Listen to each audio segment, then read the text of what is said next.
Então é o seguinte, como eu estava falando para vocês, hoje nós vamos discutir, aqui na nossa aula de laboratório, o conceito de inércia. Como é que esse conceito surge e como que ele resulta na primeira lei de Newton, que é a lei da inércia.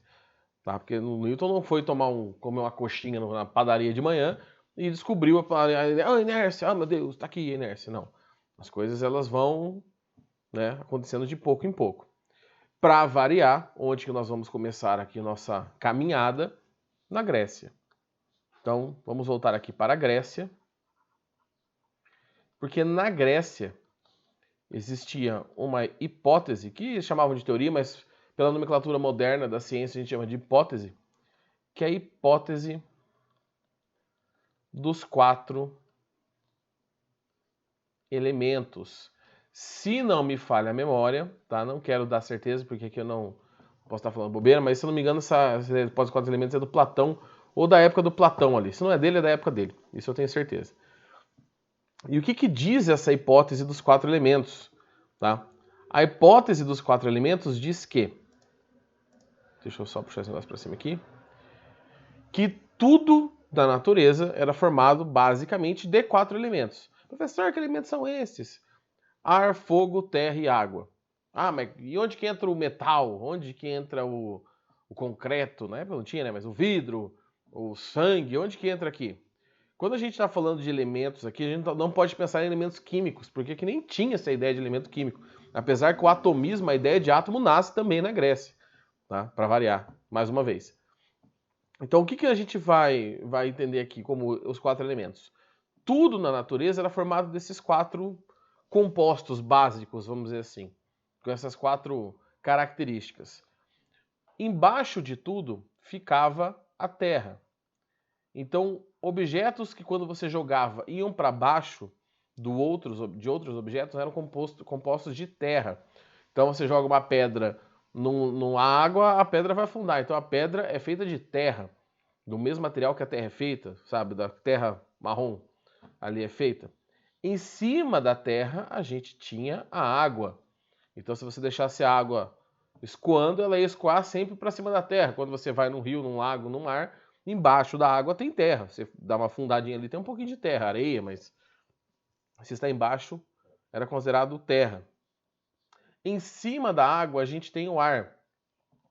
Então, tudo que ficasse em cima, ali, basicamente os gases, né? Era o ar. Então, as coisas que flutuavam sobre a água eram compostas de ar. Ou, por exemplo, vamos pensar um caso mais moderno. Você joga um pedaço de isopor na água, ele boia. Você sabe que o isopor não é feito de ar, mas tem mais ar na composição dele do que o outro material, que seria algum material de terra, um material sólido. Tá? Então, por isso que ele boia na água. Então, mais ou menos essas relações de proporção que você tinha. E em cima do ar, você tinha o fogo. Que quando você acende uma fogueira, pega fogo uma coisa, a chama é sempre vertical, sempre ascendente, o movimento para cima. Ascendente só pode ser para cima. Então, essas combinações aqui formavam tudo que estava em volta da gente ali, da gente não, deles, né?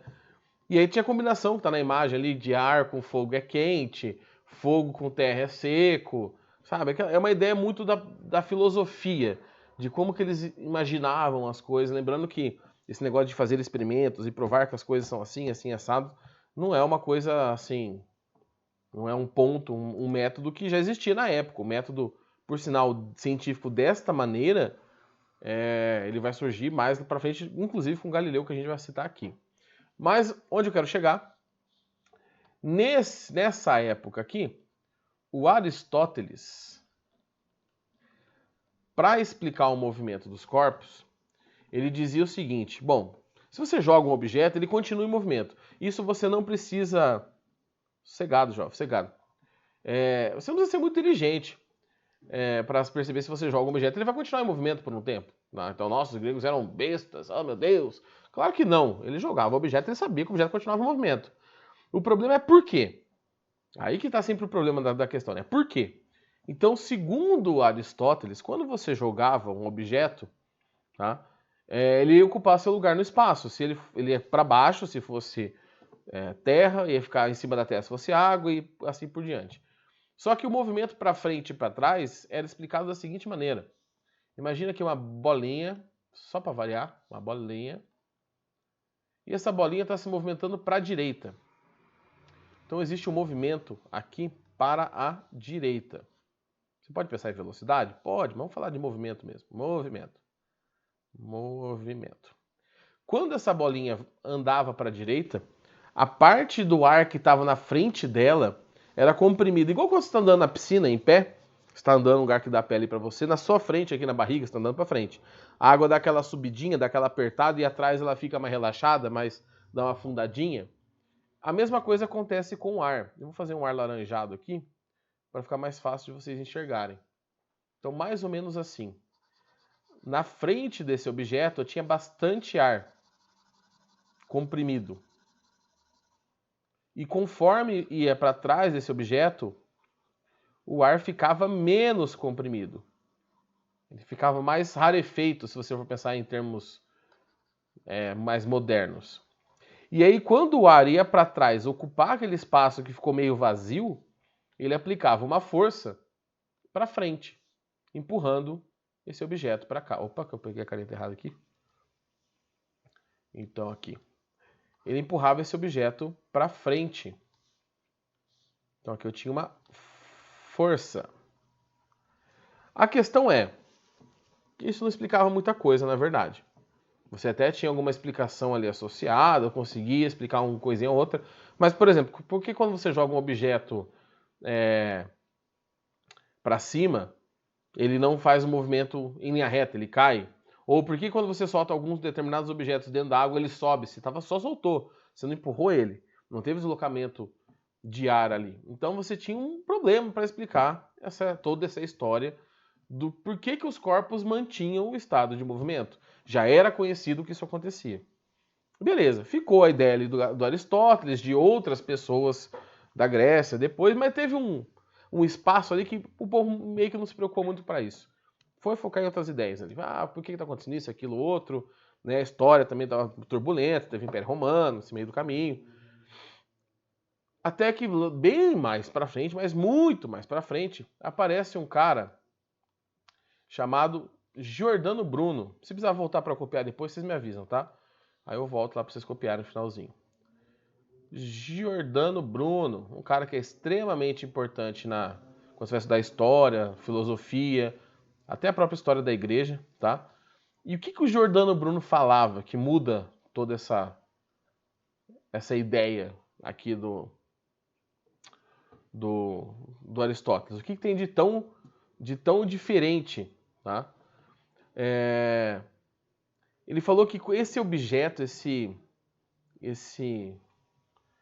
corpo que você empurrava, ele mantinha o movimento, ele tinha um negócio chamado ímpeto. Ele ganhava uma propriedade chamada ímpeto. Então você empurrou um objeto, ele tinha ímpeto. E esse ímpeto ia se esvaindo, ele ia perdendo força conforme ele estivesse em movimento. É mais ou menos, tá? Mais ou menos como se fosse uma memória. Então é a memória da força. Tá? Então você tinha ali, o objeto está em movimento, eu empurrei o objeto fala, foi empurrado. Aí ele continua em movimento por um tempo, e aí ele fala, sabe, putz, e aí agora está passando o efeito da força. Era um negócio meio estranho, até da definição de força era meio estranho. Porque lá pro Aristóteles, é o que provavelmente a sua avó, seu avô pensam, talvez até seu pai e sua mãe, que talvez já tenha esquecido já o conteúdo do ensino médio aí de física, ou da graduação, dependendo do que faculdade eles fizeram, se perguntar assim, tem força naquela porta que está parada? Ele fala, não. Porque lá para o Aristóteles, força é igual a movimento. Se está em movimento, tem força. Se não está em movimento, não tem força. E esse problema de definir o que era força, que hoje a gente sabe que é a interação entre os corpos, fazia com que você não conseguisse explicar por que eles continuavam em movimento. Então eles falavam assim, um pouco da força fica armazenado nesse tal de ímpeto. Alguma coisa eles achavam para tentar explicar. A questão é, o Giordano Bruno deu lá a explicação dele, mas também não funcionou muito. Porque por que o objeto para? O que tira esse ímpeto do objeto? Ele estava em movimento, e por que ele para de estar em movimento? Uma hora ele para, entra em repouso. Joga uma bola numa superfície longa, o suficiente e essa bola vai rolar e uma hora ela vai parar. Tá? Também, de novo, não precisa ser muito inteligente. E aí vem um outro cara, que vocês já ouviram falar o nome. Não sei se vocês já estudaram ele ainda, mas... que é o Copérnico. O Copérnico... Espera aí.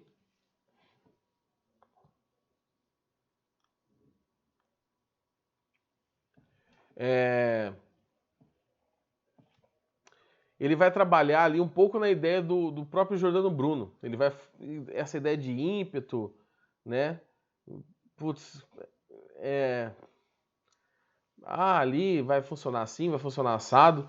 Só que o Copérnico, a diferença do Copérnico para o Giordano Bruno é que ele fala que este ímpeto é uma propriedade adquirida. Como assim? Esse objeto, ele ganhava esse ímpeto. Os dois são meio contemporâneos ali, um pega um pouquinho do outro ali, o trabalho, tá? É uma propriedade adquirida. Então esse ímpeto é alguma coisa que o corpo ganha e fica com ele. E aí você tem uma diferença de falar assim, é uma memória, é uma vontade, para algo físico. É uma propriedade física. Mas que também o problema continuava ali, né? Giordano Bruno e Copérnico meio que dava na mesma explicação dos dois. E, de novo, por que os corpos continuavam em movimento, ninguém conseguia explicar. Aí você vai assim, nossa, o povo lá não tinha o que fazer da vida. Talvez não tivessem. Mas, graças a esse povo que não tinha o que fazer, a gente tem as coisas funcionando legais aqui, nossa ciência moderna. Passa mais um tempinho e aí vem o primeiro cara com alguma coisa que já tem associação com o conteúdo que vocês vão estudar esse ano, ou talvez ano que vem, né? Porque vocês estão no nono. Que é o Descartes. Você escreve Descartes, mas fala Descartes. Descartes. Isso, escreve Descartes. Escreve Descartes, mas fala Descartes. O que o Descartes falou? Ele falou que essa propriedade física, na verdade, não tem nada de ímpeto. Ele tem um outro nome.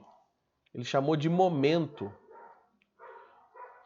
Ou o que a gente chama de hoje de quantidade. Espera que mandar está. Quantidade de movimento. Beleza, quantidade de movimento. E até atribuiu uma relação matemática para isso. Ele falou que essa quantidade de movimento era uma letra Q, que é o importante na fórmula, tá? Que era o volume vezes a velocidade. Ou seja, aqui eu tenho a quantidade de movimento, e os cachorros da rua resolveram todos começaram a latir agora. Aqui eu tenho o volume, e aqui eu tenho a velocidade. Aí você fala, professor, agora tá falando cara de física, hein? Tem que ter fórmula. Então, a quantidade de movimento você vai estudar mais pra frente, aí no final do...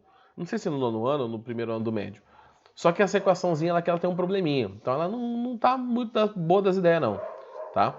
Qual que é o probleminha dessa equação? Ele falou que essa propriedade que o corpo adquiria justificava ele manter essa quantidade, ou seja, o que era conservado, o que era mantido sempre igual, era a quantidade de movimento. Dependia do volume e da velocidade. O problema aqui é esse volume, porque não fazia sentido.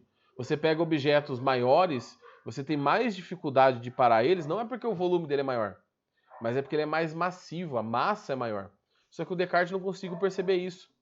Até porque a maioria dos objetos da época não tinha, eles não trabalhavam com coisas ocas, materiais sintéticos, era tudo muito mais simples, sabe?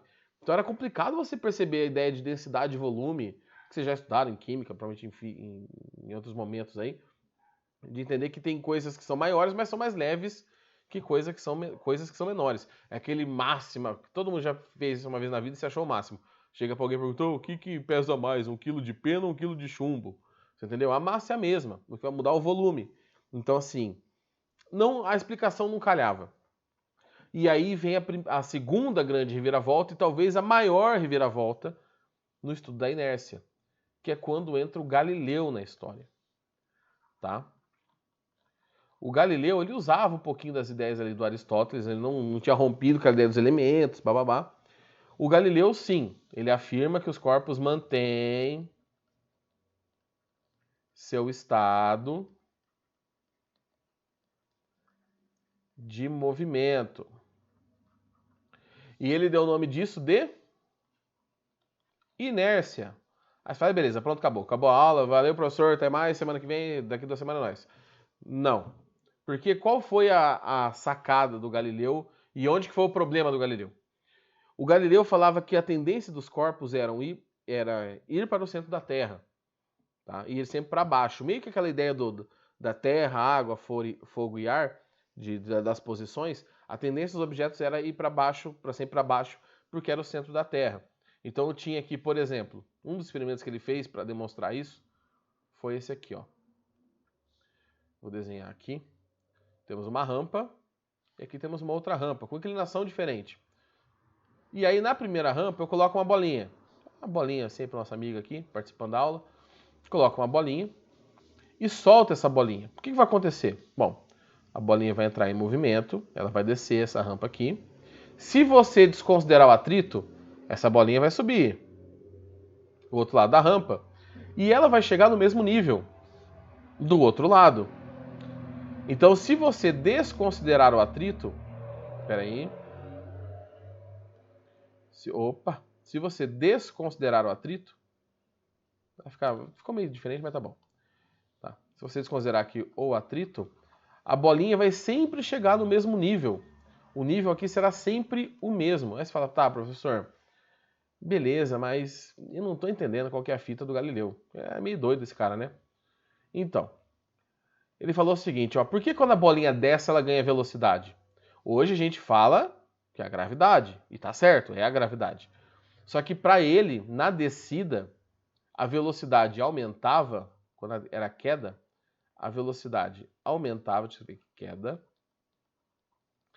A velocidade aumentava, por quê? Porque a tendência do corpo era ir para o centro da Terra, então era um movimento que ele queria fazer. Quando você jogava, o objeto subia, tá? Aqui eu tenho uma subida, a velocidade diminuía, porque a tendência do corpo era ir para baixo. Ir para baixo porque era para o centro da Terra. Professor, mas e a gravidade? Ninguém sabia que a gravidade existia? Claro que eles sabiam que a gravidade existia, mas o duro era explicar a gravidade. Existia uma época da civilização humana, das civilizações humanas, que não se sabia explicar a gravidade. E a gente viu na aula passada ali que o Newton deu um certo empurrão para que as pessoas começassem a entender a gravidade. Tá? Deixa eu ver, eu estava olhando ali no relógio. Qual foi a continuação do experimento do Galileu?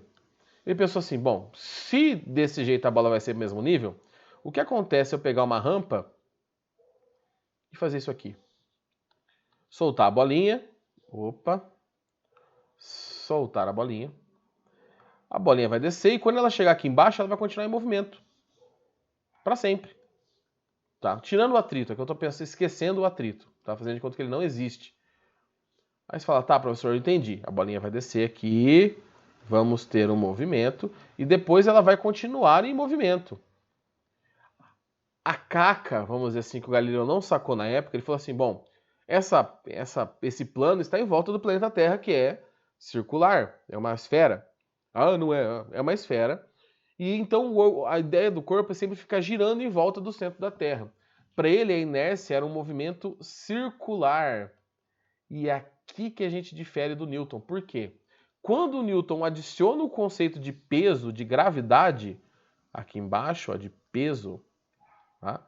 Esse aqui foi o Newton que adicionou esse conceito, ele consegue explicar por que os objetos caem. Explicando por que os objetos caem, essa ideia do movimento circular é derrubada.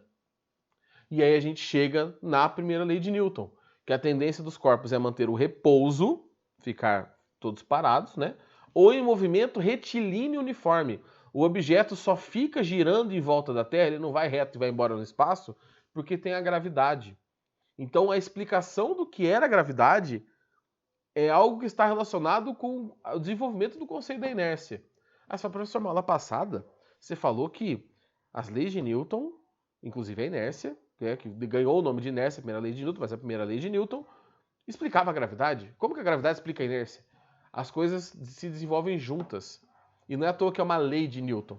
As leis de Newton não são provadas. Você não faz um experimento para provar a lei de Newton. Você faz um experimento para demonstrar, ó, isso aqui é um efeito da lei de Newton, das leis de Newton. E funciona. Tá? Não existe prova das leis de Newton. Alguma coisa que parece contra-intuitiva, mas não é. A ideia não é você provar as leis de Newton, é você fazer vários experimentos usando elas, e se o experimento não der certo porque elas estão erradas, você vai e muda. Só que não está. Se você estabelecer o referencial correto ali para aquela análise, vai funcionar. E aí que o Newton entra com as leis de Newton, que vocês já estudaram muito com o Renato, e eu dei uma pincelada semana retrasada com vocês.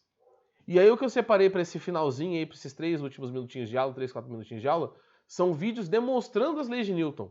Porque a primeira lei de Newton da inércia, professor, mas quando eu jogo o objeto não vai em linha reta. Então o que eu fiz? Eu não, né? Astronautas fizeram. Quando eles foram para o espaço, uma das vezes que lá na Estação Internacional, quando os astronautas vão, um deles gravou um videozinho lá tocando uma musiquinha, que não vem ao caso que a música quer, e ele fez esse vídeo aqui, ó. Eu vou colocar em loop porque o vídeo é curtinho, eu editei o vídeo, tá? Que ele joga um violão, lá vou considerar que a gravidade é zero, mas existe gravidade, mas o efeito da gravidade é zero. E o violão viaja em linha reta. Tá? A trajetória está um pouquinho inclinada ali em relação à câmera, mas ele viaja em linha reta. Tá? Por que ele viaja em linha reta? Porque está em estado de inércia. O astronauta que vai pegar um impulso na parede, tá? E ele continua em linha reta. Ele não cai porque não tem a gravidade. Foi essa sacada que o Newton teve, que a gravidade era o que estava atrapalhando a explicação que os outros não tiveram. Então os outros eram um bando de tapado. Claro que não, jovem. Você tem que pensar a época que isso aqui aconteceu. Tá? Então, a primeira lei de Newton é a lei da inércia, que ganhou o nome de lei da inércia. No próprio trabalho do Newton, no livro do Newton, ele cita: o que eu estou falando aqui é muito parecido com a inércia do Galileu, mas tem que mudar isso, isso, isso, isso. Tá? Essas pessoas elas tinham contato com os trabalhos uma das outras. E é por isso que hoje já não se chama mais, mas por isso que por muito tempo a Idade Média foi chamada Idade das Trevas, porque vários dos conhecimentos daquela época não eram passados para frente. Teve desenvolvimento científico e técnico naquela época? Teve, mas a maioria era controlada. Vocês sabem disso, já estudaram um mínimo de história.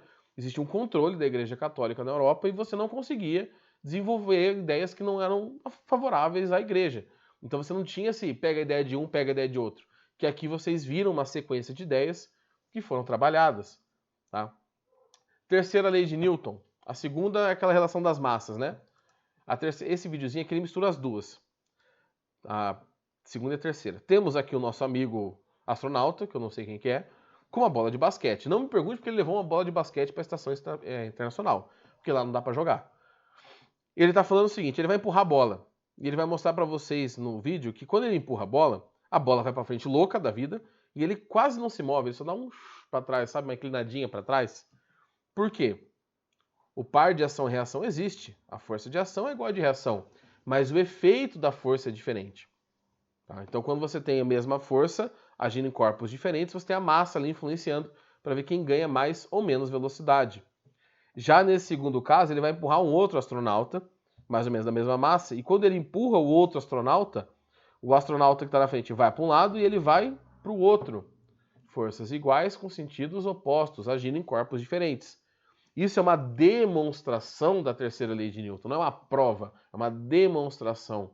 Usando a terceira lei de Newton, a gente consegue explicar esse fenômeno. Então, jamais pensem em lei de Newton como causa e consequência. Isso aconteceu primeiro e depois isso. Não. A terceira lei de Newton é, ao mesmo tempo, quando você faz a força no corpo, você recebe a mesma força, só que com sentido contrário. E para fechar nossa aula, porque eu cheguei aqui no tempo, mas 30 segundos, isso aqui é um propulsor a água. É lógico, é só uma coisa simples, tem um tubo com uma saidinha de água para cada lado nesse tubo. Tá? Ele vai, esse carinha aí, o Cláudio, ele vai encher com uma água, com uma tinta ali para ficar mais fácil de enxergar, tá? Tintinha azul. E essa água vai sair pelos tubinhos, vocês vão ver. Quando a água sai, ela está sendo empurrada para fora. Se a água é empurrada para fora, a água empurra o tubo para trás. E aí o que você tem? Um objeto rotacionando, girando. Então, mais uma demonstração da terceira lei de Newton, da ação e reação. E aí só pra gente... Aí sim, eu falei que eu ia fechar a aula, mas agora pra gente fechar o nosso ciclo aqui. Quando essa explicação aqui dessa maquininha, Ela explica uma máquina grega muito antiga, lá da época de Aristóteles, que era feita com vapor, que ninguém conseguia explicar como ela funcionava. Só que em vez de água dentro, ali descendo, você colocava água numa bola com esses tubinhos, aquecia e o vapor girava aquela esfera. Por quê? Ninguém conseguia explicar. Então, passaram-se aí 2000 anos, mais ou menos, quando as leis de Newton se sedimentam, aquele problema lá de trás, que não conseguia ser explicado por Aristóteles, por Giordano Bruno, por ninguém, começa a ser explicado pela mecânica newtoniana.